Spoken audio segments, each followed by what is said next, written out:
Remember that faith doesn't come in your life to make things easy. It comes to make them possible. All things are possible to him that believes. Faith doesn't come to make things easy. It's not that it's not going to, it's because you have faith it'll be easy. No, if you're going to build a business, it's going to be easy. You're going to have to hustle.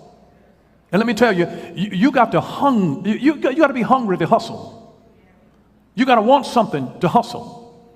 You got to be uncomfortable to hustle. One of the worst curses in your life is to have too much, because it'll take your hustle out of you. So you better thank God for having a little hunger in you and a little discomfort in your life, because it is your discomfort that makes you hustle. When you see people that's working on something, they're uncomfortable and they're trying to get to a greater place of comfort. The way that God works, he takes you from comfort to discomfort to then greater comfort. But in that transitional hallway, that passageway, you must be made to be uncomfortable. And while you're uncomfortable, that's the time to hustle. It's not until you're thrown in the water and you're uncomfortable that you got to paddle like the Dickens.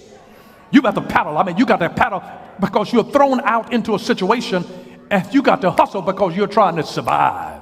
You're trying to thrive. You got to hustle. God is not concerned about your comfort. Grow up, baby girl. Grow up, baby boy. He's trying to develop you.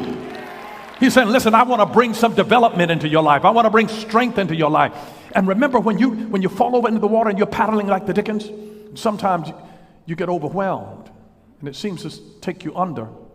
And God's rescue plan is to get you out of the water first. Get the person out of the water. You don't administer CPR while a person is still in the water. You get them out of the water. You got to get them out of the toxic environment. You got to get them out of the environment that's killing them. Get them out of the water. Then the second thing, get the water out of them.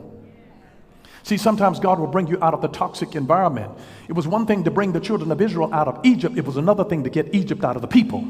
God gets you out of the bad environment, and then he gets the bad environment out of you. Sometimes if you've been in a bad relationship, it takes a while to get the toxic behavior and the negative expectations and the low way that you see yourself. It takes a while, even though you've gotten out of the bad situation. Anybody know what I'm talking about? It takes a while to get the bad situation out of you. So when you're in rescue mode and God is trying to deliver you, he gets you out of the water first, and then he delivers the water out of you. So that's a process, and God is working on something. But Jesus lets us know, listen, in this world, you're going to have some trouble. You are going to have some trouble.